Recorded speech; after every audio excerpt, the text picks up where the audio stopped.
शुक्र है कौरवों ने नहीं बनाया इस महाभारत के परम वीर योद्धा को अपना सेनापति। शुक्र है पांडवों ने नहीं बनाया इस योद्धा को अपना निशाना। और शुक्र है इस कौरव योद्धा ने नहीं किया अपनी पूरी शक्ति का प्रयोग। स्वयं श्री कृष्ण भी इस कौरव योद्धा की शक्ति से परिचित थे, इसलिए उन्होंने हमेशा पांडवों को इस योद्धा से दूर रहने को कहा।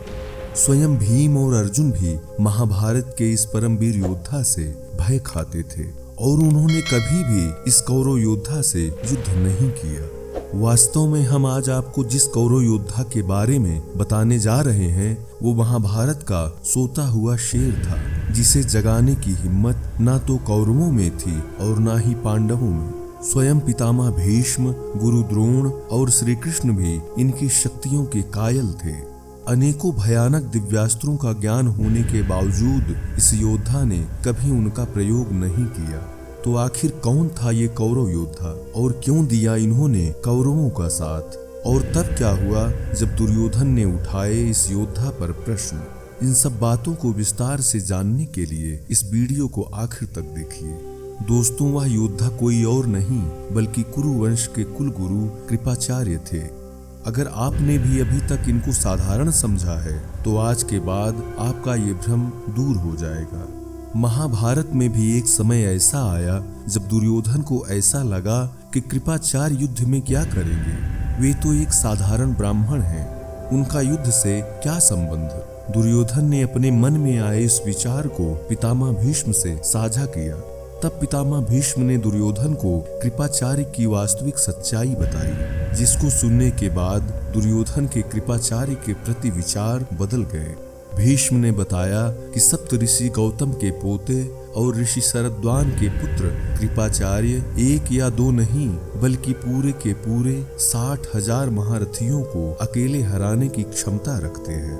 वृद्धावस्था में भी कृपाचार्य महारथियों के भी महारथी हैं और अपने पिता शरद्वान के समान ही अनेकों युद्ध विद्याओं में माहिर हैं। कृपाचार्य का जन्म भगवान शिव के पुत्र कार्तिकेय की ही तरह सरकंडे से हुआ है। वे चाहें तो पांडव सेना में हाहाकार मचा सकते हैं, परंतु वे इस बात को भी जानते हैं कि धर्म पांडवों के साथ है, इसलिए वे अपनी पूरी शक्ति का प्रयोग नहीं कर रहे। वरुणास्त्र, आग्नेयास्त्र, ऐन्द्रास्त्र और ब्रह्मास्त्र का ज्ञान रखने वाले योद्धा कृपाचार्य कोई साधारण ब्राह्मण नहीं बल्कि भगवान परशुराम और गुरु द्रोण के समान ही शास्त्र और शस्त्र का ज्ञान रखने वाले एक महावीर ब्राह्मण हैं। कृपाचार्य की सच्चाई जानने के बाद स्वयं दुर्योधन भी हैरान हो गया और उसने उस वीर ब्राह्मण योद्धा को सामान्य समझना बंद कर दिया। मित्रों, हस्तिनापुर के कुलगुरु कृपाचार्य अनेकों भयानक अस्त्रों से लेकर दिव्यास्त्रों तक का ज्ञान रखते थे। राजा शांतनु के जाने के बाद भीष्म पितामह ने ही उन्हें अपने कुरुवंश का कुलगुरु बनाया था।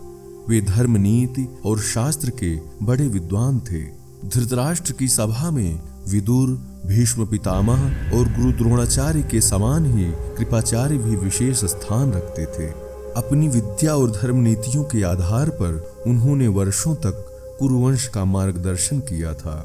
यहाँ तक कि कौरवों और पांडवों को आरंभिक शिक्षा कृपाचार्य ने ही दी थी और बाद में वे गुरु द्रोण के आश्रम में गए। कुरुवंश के कुलगुरु कृपाचार्य की कृपी नाम की एक बहन भी थी, जिनका विवाह द्रोणाचार्य से हुआ और महारथी अश्वत्थामा कृपी और द्रोणाचार्य के ही पुत्र थे।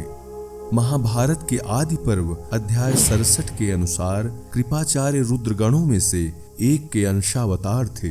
देवी भागवत में कृपाचार्य को मरुतों में से एक का अंशावतार माना गया है। मित्रों, क्या आपको पता है कृपाचार्य जी का संबंध हनुमान जी से भी था। दरअसल कृपाचार्य के दादा महर्षि गौतम सप्त ऋषियों में से एक थे। ऋग्वेद के कई सारे सूक्त आज भी उन्हीं के नाम से जाने जाते हैं।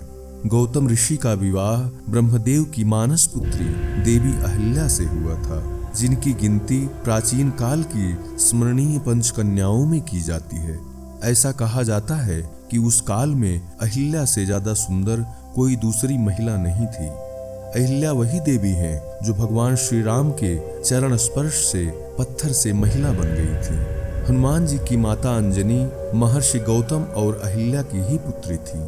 ऐसा माना जाता है कि एक बार गौतम ऋषि को गौहत्या का पाप लग गया था। राजस्थान के प्रतापगढ़ जिले में स्थित गौतमेश्वर महादेव तीर्थ में स्थित मंदाकिनी गंगा कुंड के बारे में यह मान्यता है कि इसी कुंड में स्नान करने के पश्चात महर्षि गौतम को गौहत्या के दोष से मुक्ति मिली थी। इसके पश्चात महर्षि गौतम ने यहाँ महादेव की आराधना करके एक स्वयंभू शिवलिंग प्रकट किया था, जो आज भी उन्हीं के नाम पर गौतमेश्वर महादेव के नाम से जाना जाता है। गौतम ऋषि के पुत्र का नाम शरद्वान था, जिनका जन्म बाणों से हुआ था।